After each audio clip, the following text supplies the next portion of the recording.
National University of Economic and Business, Professor Pham Bu Tang. Yeah, perfect. This is okay? Yeah. Okay, good. Yeah. And his deputy, Mrs. Nguyen Thi Huong Nguyen. No, say it again. Nguyễn Thị Hương Huyền. Ah, simple, of course. Professor Tang received his PhD from the United Kingdom. And Nguyen is looking to start her PhD, and we have already discussed that. And hopefully we'll find a good way for her to continue her studies. Yeah. And one day she will be the director of the center. I asked them to, as we, I guess, know very, very little about Vietnam, I asked them to give us a brief introduction on the country, its economy, its society, its demography, its geography, whatever. And then they will focus on the social enterprise sector in Vietnam.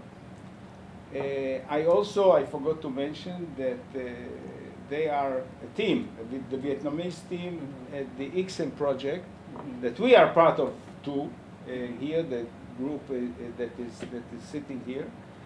And so we are going to be interacting with them continuously, not just today and not just next week, but on a long-term basis.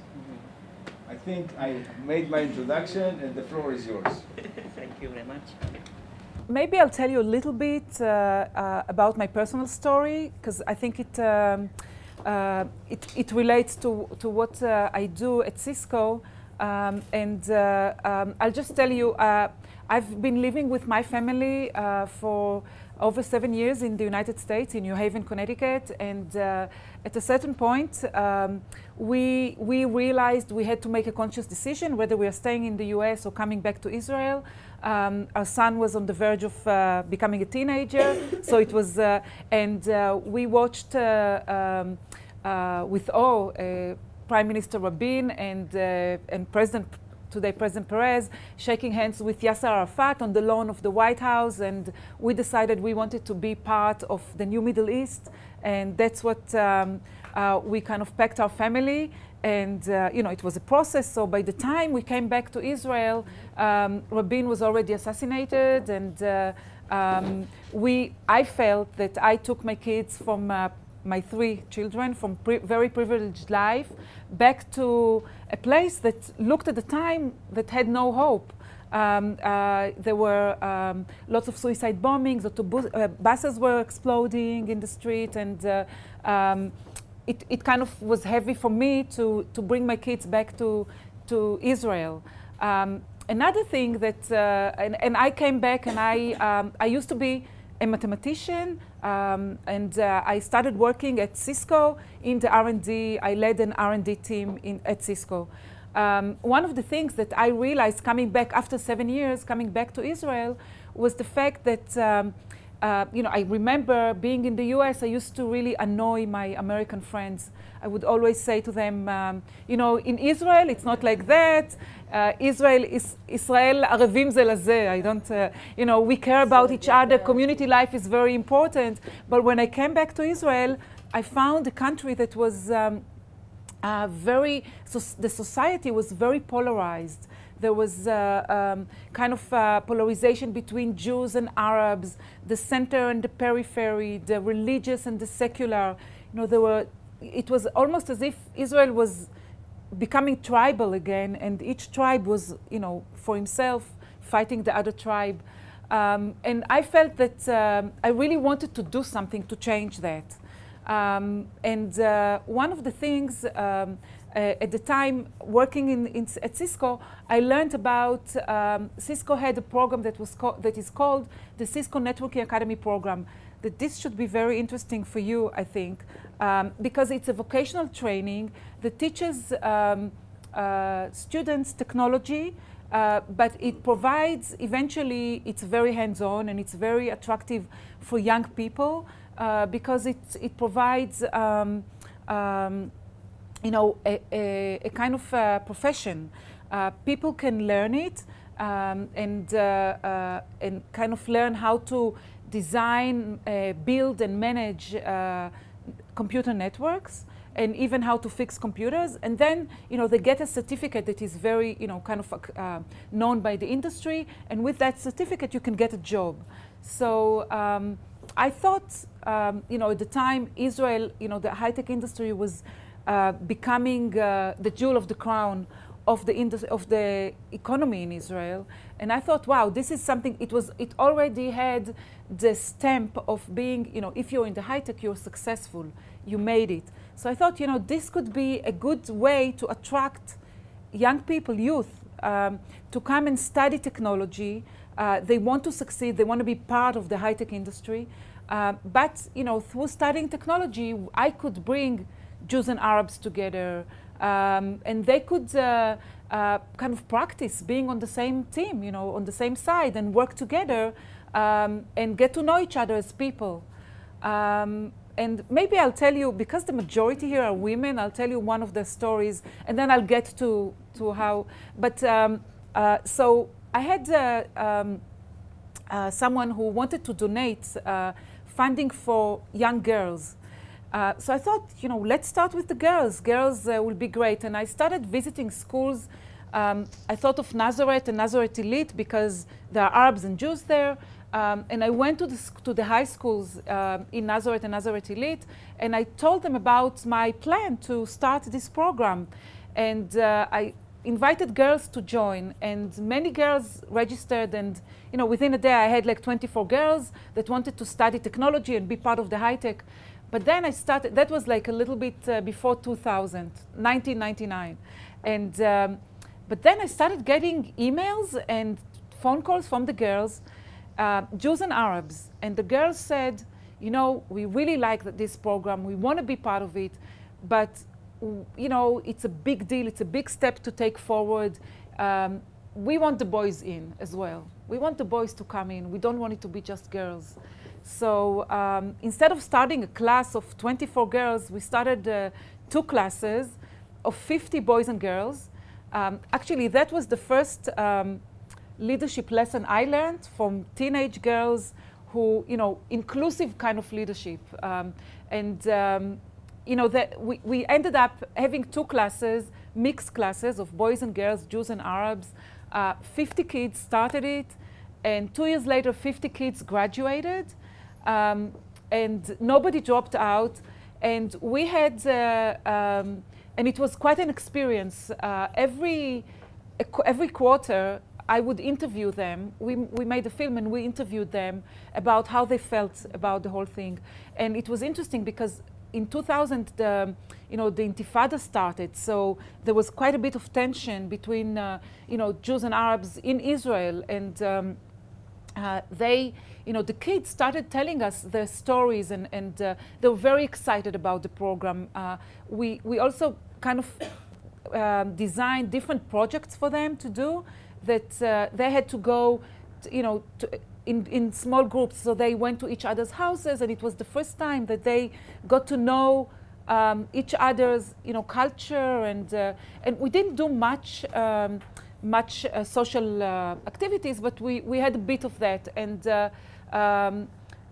but I interviewed them every time, and every time they said, we come to the program very, very careful. It's like a bubble within Israel. It's a bubble that protects us, but we have to be very careful, and we are afraid to bring everything that we are. We are afraid to say what we think about the Intifada, but we very much, we don't want to have the bubble explode, but we very much want to be able to bring more of who we are to the program. And that's actually what got me to start thinking, I should start a new youth program, like Tnuat Noar for Israel, that is like an old-fashioned Tnuat Noar that is adapted to the 21st century, that teaches kids technology, but also teaches them leadership and making them care about the society they are in. And that's how we started the NETA program. The NETA program nowadays has over 5,000 graduates. They there are above more than 1,000 students in the program, teenagers across the country, from Carmiel in the north to Eilat. And they actually, they are teenagers. It starts when they're 14, and it ends when they're 18, and some of them go to Shnat Shirut, kind of community service. It's Jews and Arabs, and we also have a few ultra-Orthodox that participate, ultra-Orthodox girls. It's kind of, it's a great youth program, and I can share with you, they actually use what they learn in the technology to volunteer in the community. And they are the ambassador of, sometimes they even develop applications for the city they're in, and they fix computers. For instance, they fix computers of people in the community free of charge, and they teach them how to use it, different activities. One of the ways we see the success of the program is that 8200, which is a kind of elite technology unit in Israel, in the army, which is responsible for the success, maybe takes a big chunk of the success of the high-tech industry here. They started noticing that they start having kids that are not coming from the center of Israel, but are coming from the periphery, and that are fit for 8200. And they started seeing, they started asking them and interviewing them why, what made them be part of that, and they found out that all those kids from the periphery that are a good fit to the 8200 come from NETA. So today, when you get the Manila, when you first get the first call to come to the army, they have a question: are you in NETA? Are you in the NETA program? If you are, you get like a point in your Kaaba or whatever. And so yeah, and so that's just. So this is what I did, and I started doing that, as volunteer work. I led an R&D team that was doing quality of service at the time at Cisco.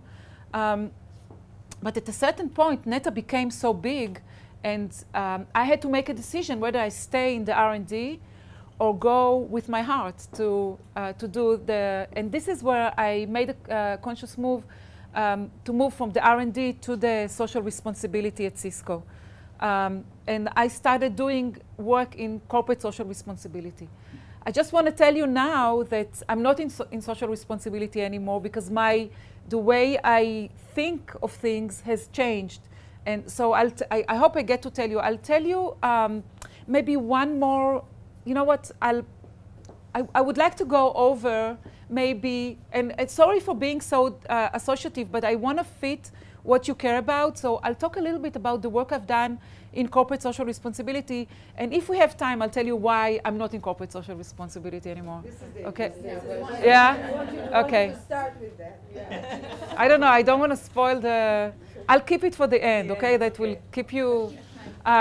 So. A little bit more about the infrastructure of NETA, because I didn't understand how it is connected to the education ministry. It's an after-school program. Yeah. It's. You don't have to pay for that. You subsidize it. It's you pay a little bit because you need to have show your commitment. So you pay a little bit. It's not much, and it's being used within the city, the town, for different activities. So it's not even going into the. Now it's an interesting model. It's the first. I'll tell you why it's an interesting model, because you asked about collaboration, and you know what they say about the 3 secrets of French cooking: butter, butter, and butter. I think the 3 secrets of doing corporate social responsibility, especially and for creating impact, is partner, partner, partner. And this is, so NETA was really, it was, and maybe I'll tell you something else about because it started with NETA, that was the first big program that I did. And the thing of it was that I had this idea to do a new youth program, just like I told you, and it had, it had a concept level thing, but it had a lot of holes in it. How you do it, how does it work? And I think the holes were very, eventually it became like my strategy. At the beginning, it wasn't a strategy. It just had many various halls. And I started recruiting partners. I started going to people and telling them about this story and kind of trying to make it contagious. And the fact that it had halls was actually to my advantage, because people came with a piece of the puzzle. They could complete the halls. They brought their own piece of the puzzle to the hall, and this way they were owners of the program as well, and they participated. They were real partners. They owned it as well because it was theirs. They brought something of their own. So that was the principle, really. The other part was we needed funding. We brought maybe the know-how of how to work, you know, the way you work in the high-tech industry. We brought the content. We brought a course that was very attractive and online and had the high-tech flair to it. But we needed funding, and we needed, I was, like, at the time when I started Neta, I was, you know, a full-time person working in the R&D. I needed someone to help me with the operation. So I started looking for different entities to partner with me. And actually, like you said, you care about people. I started looking for people that I could partner with that eventually, I can tell today, became very good friends, because we kind of were united under this mission, kind of. And I started visiting many people and talking to them, and we ended up with 4 organizations that are the leading partners. And Neta is really a kind of initiative that belongs to these 4 organizations. One is Keren HaYesod, that, you know, was, and actually, okay, I'll tell you a little bit about that, but because I want to get to Palestine and maybe Africa. So let's see. One of the things that was really important for us was that each of the organizations will have a win in this program. So Keren HaYesod at the time was an organization that was, you know, fundraising organization across the world for Israel. But they started realizing that the age of their donors is getting, you know, they're getting older, and they're running out of those donors that when you say Israel, their hearts melt and they take out their wallet or the check and write a check. And they wanted to recruit new kind of donors, the new generation, the business people that are not automatically to recruit business people, you know, from the high-tech industry around the world, you needed to create something that will be attractive to them, that they will be able to see how the impact that it provides, etc. So, and they were also interested in meeting other business people from Israel. So we, through Neta, actually found a way to connect them to business people in Israel, because the business people from the high-tech industry were also interested in Neta. So we kind of created this network of donors from around the world that connected to Israeli donors. So that was one way to bring Keren HaYesod on board. The Tapuach NGO was an NGO that wanted to minimize the digital gap in Israel. And they established community centers in the periphery of Israel where they had computers, and they wanted the citizens, the people, to come and learn how to use computers. But what they found out after they established those nice centers, that people, you know, in the periphery, they were working really hard all day, and when they came home, they wanted to be with the kids, they wanted to stay home and watch TV, and they didn't have the energy to come to the center, so the center stayed empty. Again, Neta could become the kind of initiator for the center. So first of all, the kids learned in the center, and the kids became the ambassadors of the center, and they invited their parents to come. And one of the ways, for instance, it's actually one of the ideas that came from the kids, they actually devised stories that fit their parents. And they invited their parents to come to the center. They each brought something that they cooked at home, and they had like a potluck. And then they would make up stories that fit the parents to learn how to, like you were invited to a wedding. You have to RSVP, you have to send flowers to the mother of the bride or whatever. And they showed them how to do that online. And this is what became, turned the centers into vibrant centers, etc. So this is Neta. I hope it's a little bit more clear. Maybe I'll jump to... You do that in where? In Israel. We do it in Israel. Today, this program is actually expanded to the Middle East, to the Mediterranean region. It's called MyTech, Mediterranean Youth Technology Club. And we have groups that meet virtually, but we have it in Morocco, in Egypt, in Yemen. That's the country I'm most proud of. In Israel, in Palestine, in Jordan, in Turkey, Cyprus and Portugal. And they're all volunteers? No, the kids volunteer Okay. in their own communities, and sometimes they have campaigns, but the instructors are students. Most of them are students in the university, and they get paid. Okay. They get paid, and it's... You plan okay. to open, when you plan to open in Vietnam? We can talk about that. We can talk about that. But so eventually, maybe I'll tell you a little bit about how I became.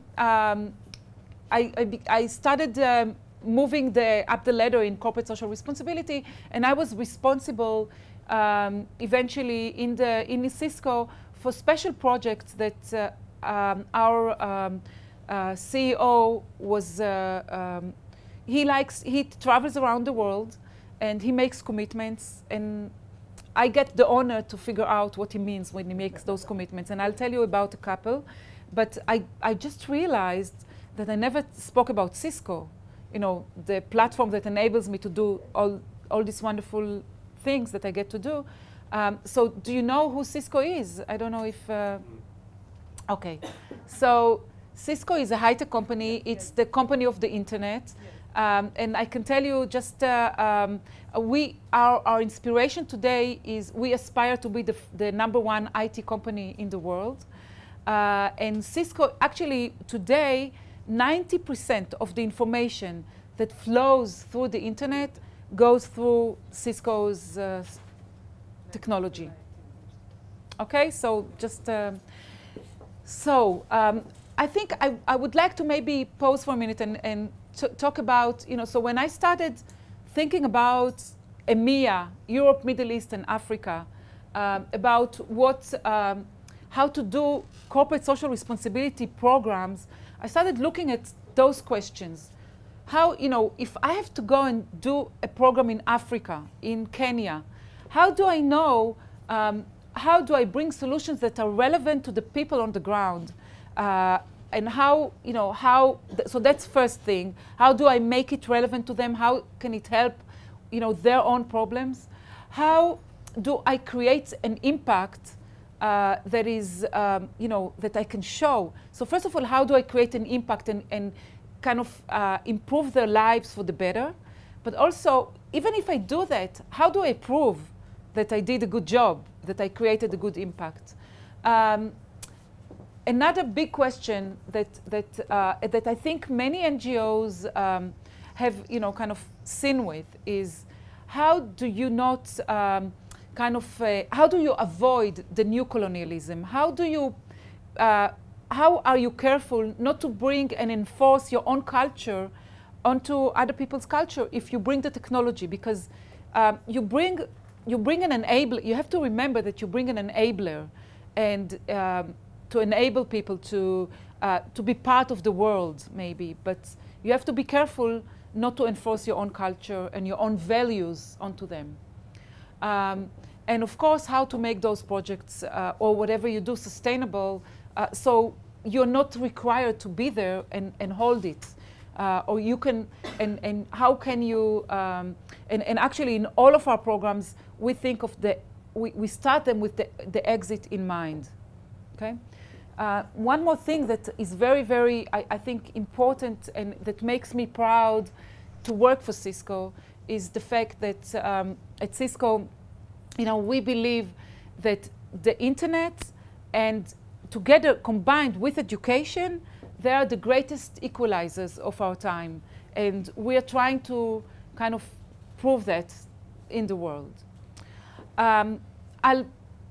I'll go to maybe tell you the story of Palestine.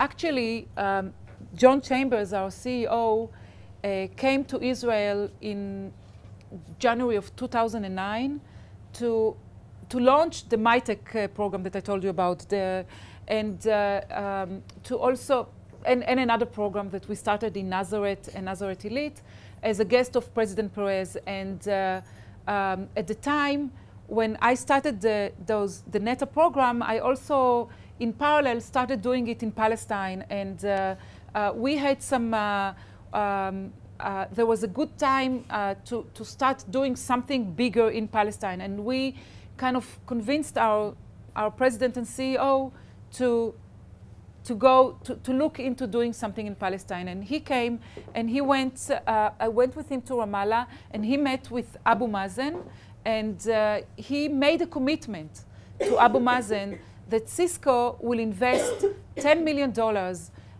in Palestine to create a model of job creation and to create economic development in Palestine.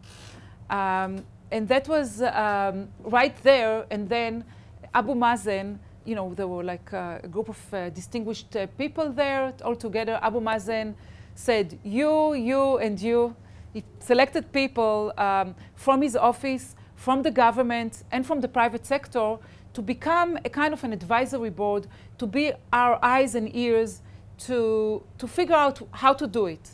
And I got the honor to lead this investment and figure out what to do. So one of the things that our Palestinian, the Palestinian Advisory Board said to us was, we are your neighbors for many years, and we saw the miracle that happened in Israel with the high-tech industry. And Israel and Palestine are not so, are similar in more than one way. Those are, small country and a country to be, with no natural resources. At the time, we didn't discover gas yet. But the only resource that both Israel and Palestine have are our people. They are the best resource. And we also, they said we in Palestine also have talented people. Palestinians are the highest, the most educated group of people in all of the Middle East. They have the highest percentage of people that are going to universities. The Palestinian mother cares about education as much as the Jewish mother. Also, so education is very important. And actually, in Palestine, there are some good universities. They are not as open to the world as the Israeli universities, and that is one of the difficulties. But the studies there are quite rigorous, and they did not catch up yet, but they're very. And our Palestinian friend said, "Why? Maybe you can help us do what happened in Israel. Kind of repeat and help us evolve and create a high-tech industry in Palestine." And I decided to take the challenge and figure out how to do it. And I kind of, one of the things that we know in Israel is that sometimes you call it takes a whole village, but it takes to raise a child, right? So it takes a complete ecosystem. You need a complete ecosystem to create an industry. You need to have all of those things that you see here. Definitely, you need the funding and the money, but you need the laws that enable investments in the country. You need good universities. You need the role models, those who succeed and kind of inspire others to go that way. You need all of those. You need a culture that enables failure, because in many of the startups, 90% of the startups actually fall on the face down, and very few succeed. But so you need to be accepting of the failure, and so all of that. We knew we needed to figure out what exists in the ecosystem in Palestine in order to create. So I said, okay, let's do that. Before I tell you the story, I'll tell you this is the end result. 4 years later, we can say that we helped the ICT sector in Palestine increase its contribution to the GDP by 5%. Okay? That's the result. And, but I'll tell you the story of how we did it. I'll tell you a little bit about Cisco Israel. Cisco Israel at the time had 700 employees in Israel, most of them in the R&D, different business units that developed some of the state-of-the-art technology for Cisco worldwide. Also, Israel was already important on and it was the second largest, actually, the largest R&D center for Cisco outside of the US. Israel was already interesting for Cisco. We had a small team of acquisitions and mergers and investments that was already in Israel and was investing in startups in Israel and acquiring startups. So I took the guy who was responsible for all the R&D, Yuval Shachar, and Yoav Samet was responsible for the investments and acquisitions, and they came with me together to learn, to figure out what exists in the ecosystem in Palestine. So at the time we didn't know much. So and these two, I used to go to the West Bank every now and then for different things, but my two friends never went to the West Bank. They were afraid of going there, and so I consulted with my Palestinian friends. They said, you know what, let's go to Jericho. Jericho, the Intercontinental Hotel is like 100 meters from the checkpoint. So, if something bad happens, you can run to the checkpoint. So we said, okay, and we drove all the way down to Jericho. When we got there to the checkpoint, we found out that it was a day before Independence Day. There was a closure on the West Bank. No Palestinians could come out and no Israelis could go in. So I was standing there next to the soldier who was telling me that, and my two friends were getting quite upset with me. We drove 2 hours all the way down there, and it's a waste of time.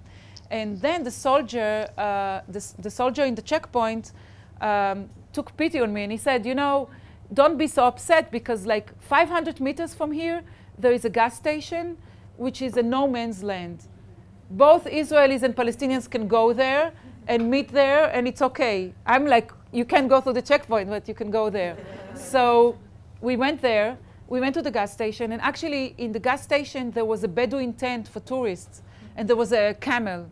So we rented the tent for the day, and in this tent we met all of the Palestinian ICT sector of the time. So we interviewed the different CEOs. This is Yihye, who is the CEO of Jaffa.net, one of the startup companies in Palestine. So, I like to tell this story because it shows the complexity on the ground, but it also shows that it's all about people, like you said.